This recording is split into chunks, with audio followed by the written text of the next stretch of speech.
is John Buckley. I'm the Register of Deeds for Plymouth County. This show is about Plymouth County real estate. Our headline for the month was Hot Real Estate Market Defies Conventional Wisdom During COVID Crisis. We're going to be talking about the numbers for September, although this is being taped in October. We're going to go right to the numbers. You're going to see, the first image you're going to see is of deeds, which is sales of property for September. 1,053 deeds recorded in September, more than the 1,026 in August, 8% less than last year. There have been 1,142 deeds recorded last year in September. Year to date, we're up 9%. And the next image you're going to see is of sales for each of our 27 communities in Plymouth County. From Abington to Whitman, there's been a lot of activity. Brockton and Plymouth have had the largest number of sales, but every community has had activity, and it's been a strong marketplace. The next image you're going to see is of mortgages. The mortgages still remain very strong, and when mortgages outnumber the sales, you know that a lot of people are still refinancing their mortgages. There were 3,158 mortgages recorded in September, more than the 3,020 in August, down 3% compared to the mortgages in September of last year. Year to date, we're still up 21% in mortgages. As I've said many times, people are taking advantage of these lower interest rates to save their overall cost of their mortgages or shortening the term of their mortgages. So the next image you're going to see is of foreclosure deeds. We always follow foreclosures very closely since the crisis of 2008. There were only 8 foreclosure deeds in September, showing it's still very low in the effects of the moratorium. It was more than the 4 in August of this year and more of the 2 last September. But year to date was 65% lower in terms of foreclosure deeds. The next image you're going to see is foreclosure notices. The foreclosure notice graph shows 25 foreclosure notices recorded in September, higher than the 10 in August, 35% more than the 7 last September, but 37% less year to date. Possibly those increasing notices are notices when someone falls behind, and it's almost a warning sign to people that they're facing foreclosure. Maybe that increase is showing that foreclosures are coming back. We'll have to see that in months going forward. But if anybody is facing difficulty, reach out to a mortgage counselor, a federal home mortgage counselor like NeighborWorks if you can. And the next image is foreclosure deeds when a lender takes property back from someone, and foreclosure notices, which is the beginning of the foreclosure process. And there's a lot of zeros there, as you can see in that list of foreclosures in orders of notice for September. We still promote our fraud alert. It's a free service. Go to our website, PlymouthDeeds.org, and you can sign up with your email. If anything gets recorded, you get an email, and you'll know whether it was intended or not. We're doing an incredible amount of electronic recording of documents. People are still recording over the internet, both in recorded land and in land court. And I just want to let people know to beware that there are still companies out there trying to scam you for a copy of your deed. You can go to one of our offices and get a copy of your deed for $1 a page. It's usually a 1 or 2 page document, rather than pay these companies that say, oh, we'll get you a copy of your mortgage for $57, $70, or even up to $80 a piece. I have some great guests Coming on the next segment of the show, Richard Rosen of Rosen Realty and Jay Gormley of Gormley and Associates.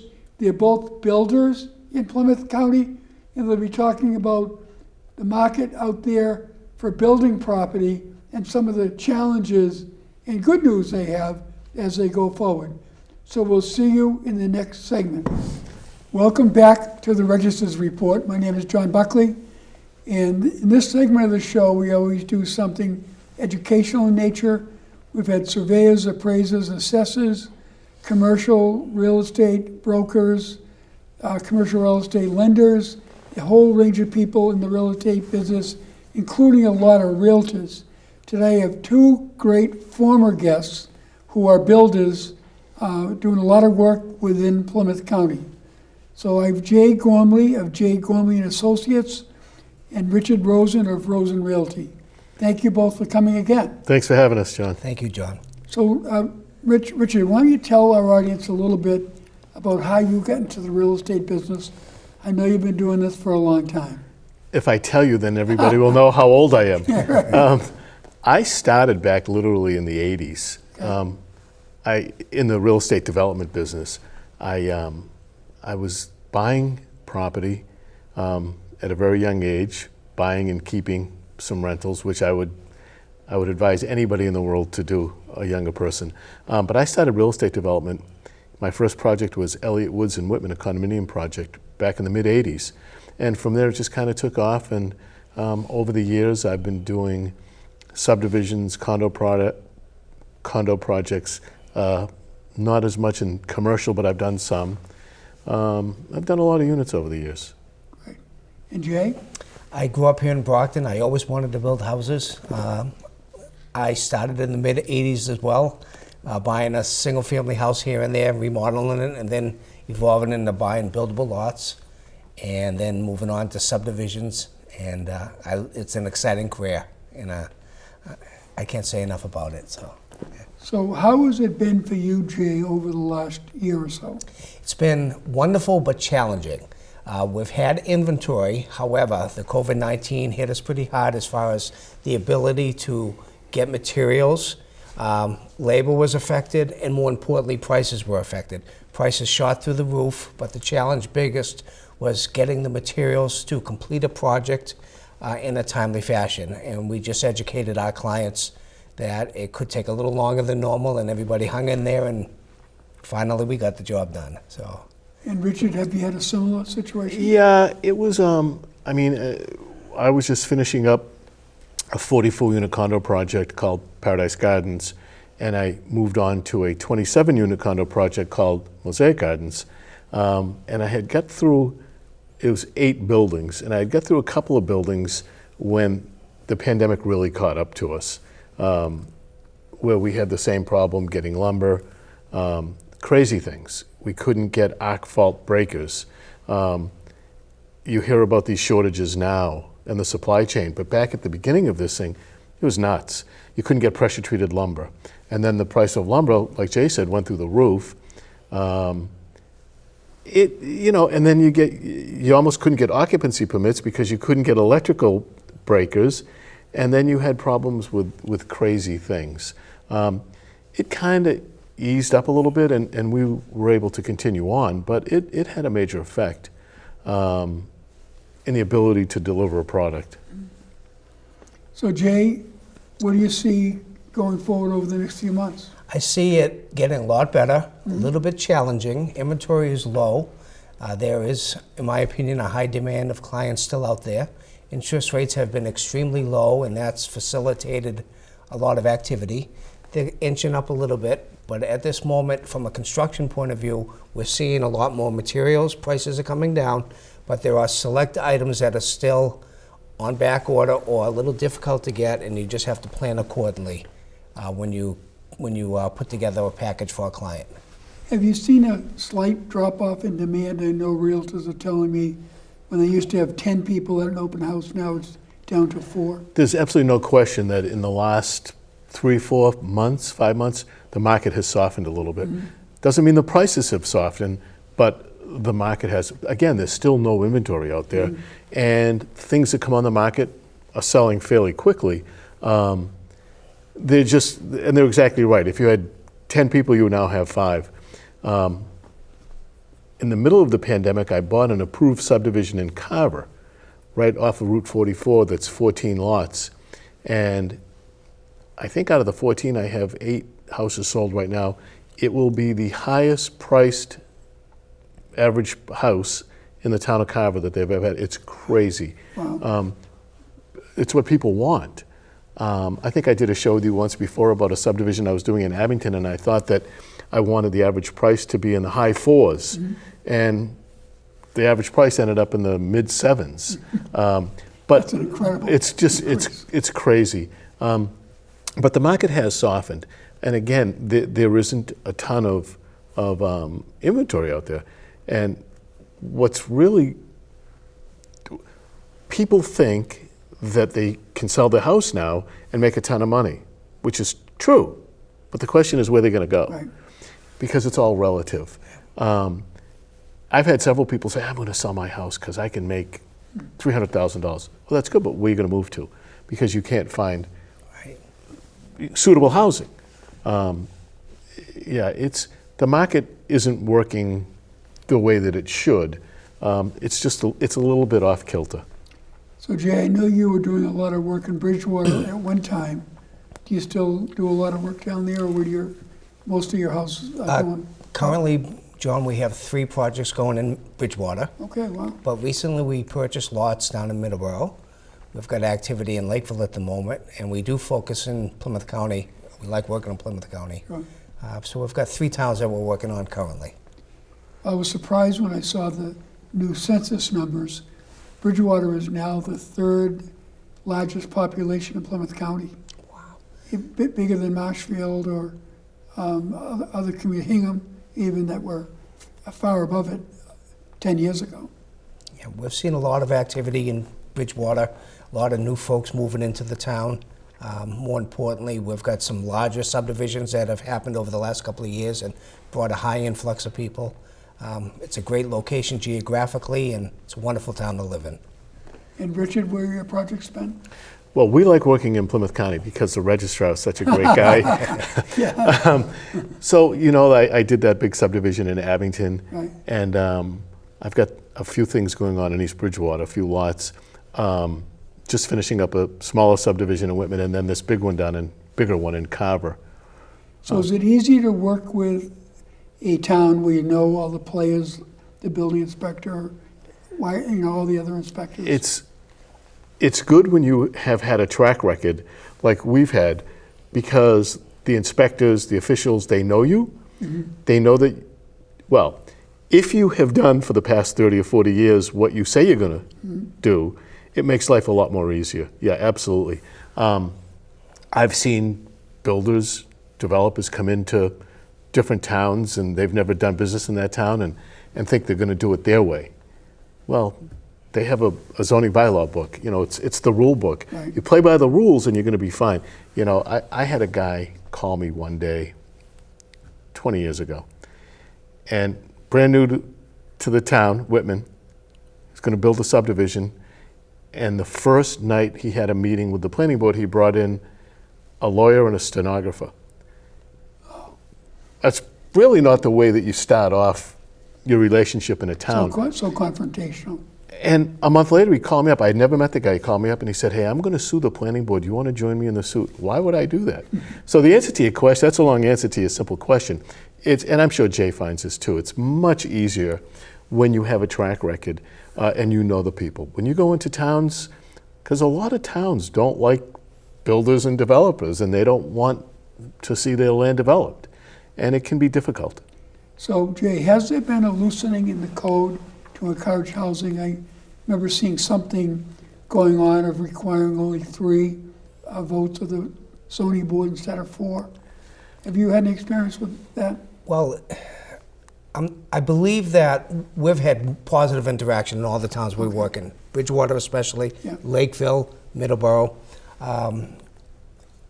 The rules have been changed over the last couple of years in Bridgewater, for instance, but it was part of a town-wide Okay. action, and everybody participated, and I think it's only for the better. Yeah. Yeah, I know what you're referring to. There's been a lot of talk about making it easier for builders to come in and develop and put in more units and stuff like that. I think that's a state thing that has not trickled down to. okay. It has not trickled down to local communities Okay. yet. I've read some things about the zoning that were going to change, but it has not affected the towns that I do business in. So I'm going to ask you to share your contact information a couple times. Jay, do you want to share with our viewers how to reach you? Sure. My name is Jay Gormley. I represent Jay Gormley and Associates out of Bridgewater. And the best number, please, is 508-697-1000. And Richard? Thank you. Richard Rosen from Rosen Realty in Whitman, 781-447-1111. So who are the primary people that contact you about your projects? Or are they things you find on your own? You mean when we're trying to find projects? You know, when we've been around as long as, you know, we've been around and you have a name out there, people tend to call you, whether it be the landowner themselves or an engineer that just had a project approved. Occasionally you'll get a call from a landowner that said, hey, I have a nice piece of property I think you might want to develop. Again, it's good when you've been around a long time and you have a good reputation that you get contacted. But generally it's stuff that we go out and we try to find. Yeah. And And I Jay? agree with Richard. It's usually our circle of influence, friends, family, engineers, surveyors, attorneys. You just try to keep your options open and let them know that you're interested. And hopefully you get a good call someday. Have you seen different questions come up on what the product is due to COVID from any of the people you've been selling to? Personally, no. Okay. You know, in the beginning, everyone wore the masks and sanitized Okay. and things of that nature. It seems to be backing off a little bit. But we've really not had any difficulty lately with that. In the beginning, we did. Okay, but I'm talking about people looking for an extra room for a home office or things like that. Not necessarily. Okay. But that is, I've heard that from some realtors. that's definitely important Yeah, to a lot of people because most people now, there's a majority that are working from home. So yeah. We have found that people and their jobs have changed, the way that they work has changed, and they're not traveling to Boston or they're not traveling to wherever. So yeah, we've had to build some, what might have been a den is now an office, or they build an office over the garage. So that has come up several times. Yeah. Even in some of the condos I've done, they're going to make one of the 2 bedrooms an office. So, you know, so there's definitely a lot of mixed reviews as to what's going to happen in 2022. I watch Bloomberg News every morning and just try to stay up with it. And of course, a lot of it relates to interest rates, which nobody really knows exactly when it's going to go up, but they will go up at some point. What do you see going forward into the new year? I know we're jumping ahead a little bit, but We're optimistic that the interest rates are going to stay reasonably stable. I think materials for our developments are going to be available. We might have to just project out a little bit farther, and I've spoken to a couple of principals at banks, and they're suggesting that, you know, just be a little guarded on how much inventory you carry from a developer point of view, but from an interest point of view, should stay reasonably stable over the next 6 months is what I've heard. and Richard? yeah, I agree. I mean, interest rates are so low that it's going to take a while before the market changes, because it's going to take a while before they raise rates substantially. I mean, there might be a small rate or a couple changes over the next year or so, but the market, I see the market doing really well and rates staying down. Part of what Jay says is getting materials. You know, we used to be able to get windows in 4 weeks, it's now 8 weeks. And I just ordered a glass front for a store, and it's 12 weeks before I can get the glass front installed and, you know, siding. So, but I'm very optimistic about what I see in the future, and I think it's going to stay strong for a while. Yes, sir. That's great. Any tips for first-time home buyers in any of your projects? It's a tough market out there for first-time home buyers. I talk to realtors about this all the time, and, you know, what do you advise to a buyer? What do you advise to a seller? How do you get first home buyers out into a marketplace like your condos, you know? So Jay deals with bigger homes and Right. home sales. I have dealt a lot with condos in the past. My builders deal with the second or third time buyers. You don't find many first time buyers building a big home, but I deal with a lot of first time buyers. And it's surprising how much homework they've all done. Mm-hmm. But the other issue that they've had is tripping over one another in the last year trying to buy a product when it comes out because there isn't much coming. It's so frustrating. It's just, I see some of these younger kids, first-time buyers, empty nesters, trying to buy units, and it's very, very difficult.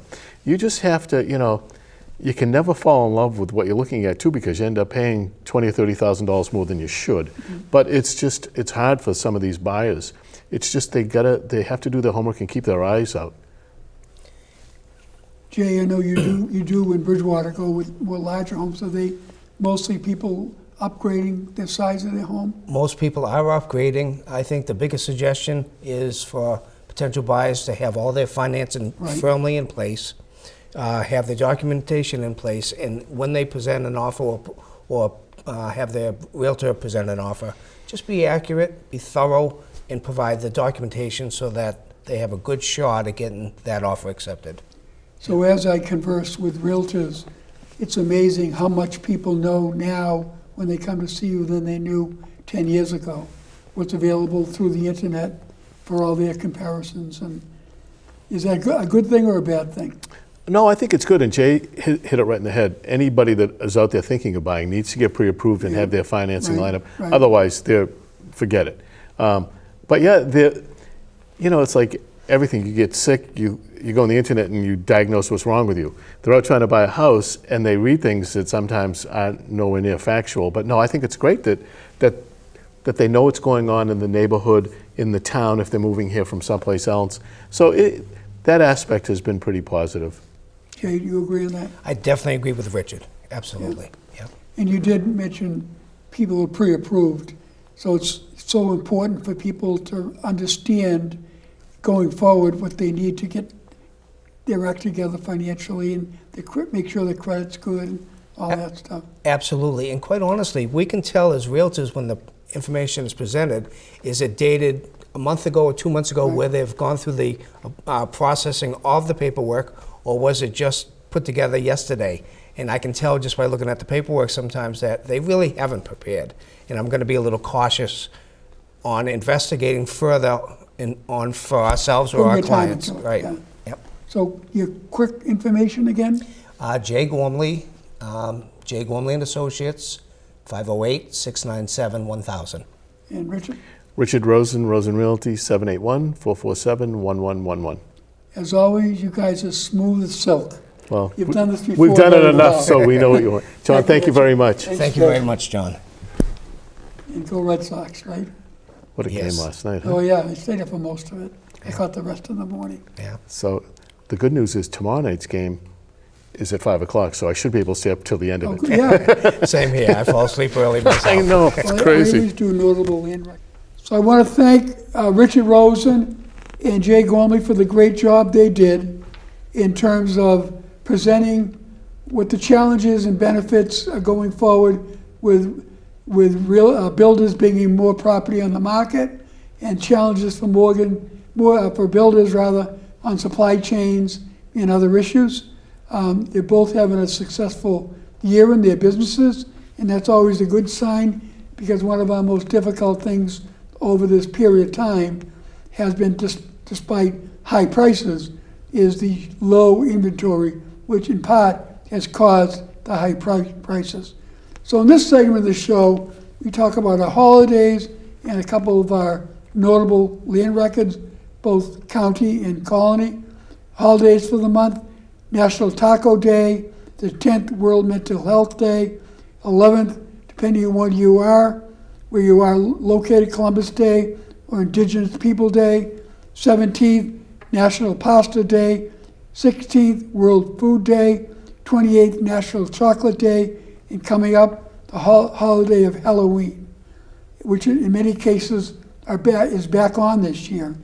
So from our notable record collection, we wanted to share with you one of our best known baseball stories in Plymouth County. There's only been one person born in Plymouth County that is in Cooperstown, the Baseball Hall of Fame, His name is Mickey Cochran. He's a Baseball Hall of Fame catcher. He was born on April 6, 1903 in Bridgewater. While at Boston University, believe it or not, he led it in 5 sports: baseball, football, basketball, hockey, and boxing. And he is known as the greatest catcher of his era. He played and managed for 13 years with the then Philadelphia Athletics and the Detroit Tigers, winning 5 pennants, 3 World Series, 2 American League Most Valuable Player awards. He was a fiery competitor. He was a close friend of another very fiery contender, Ty Cobb, but his career ended suddenly when he, in 1939, was hit by a pitch and knocked unconscious and had a fractured skull. He never batted again. He was elected into Cooperstown in 1947, and there's a plaque in his honor at the youth baseball fields on Bedford Street, Route 18, in his hometown of Bridgewater. So the next one relates to holidays. As I mentioned, there's still a lot of communities celebrating Columbus Day, although some have switched to Indigenous People Day. And the founder of Italy, Giuseppe Garibaldi, was so well known in Italy that his exploits carried on over to America. There's a Giuseppe Garibaldi Club in North Plymouth. North Plymouth was the home of many Italians who worked in the cottage factories. He was a famous Italian patriot who led the unification of Italy. And basically, the club was established in 1933 as an Italian social club. It is on Castle Street in North Plymouth. And Garibaldi, it was a military leader whose exploits led to the freedom of Italy from foreign rule. France or Germany or Switzerland or others had roles in parts of Italy before it was unified. There's a statue in his likeness in Rome, Italy, and in New York City, and it squares around the world. So the Garibaldi Club in North Plymouth continues to be operating today and sponsors many civic and charitable organizations. And I did say it was a National Chocolate Month, but we always go back to the Toll House cookie, which used chocolate morsels. In 1709, the original Toll House served as a haven for road-weary travelers. Passengers in horse-drawn carriages paid a toll, changed horses, and ate home-cooked meals. The Wakefield family purchased the Toll House Inn in 1930.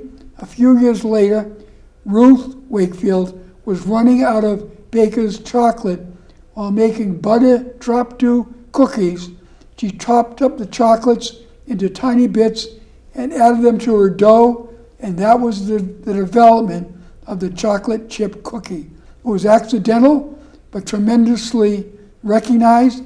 It became a very popular cookie, so popular that Nestle bought the recipe and have instructions on how to make the original chocolate chip cookie on the back of that package. Over the years, many famous people dined at the Toll House, and her recipe lives on.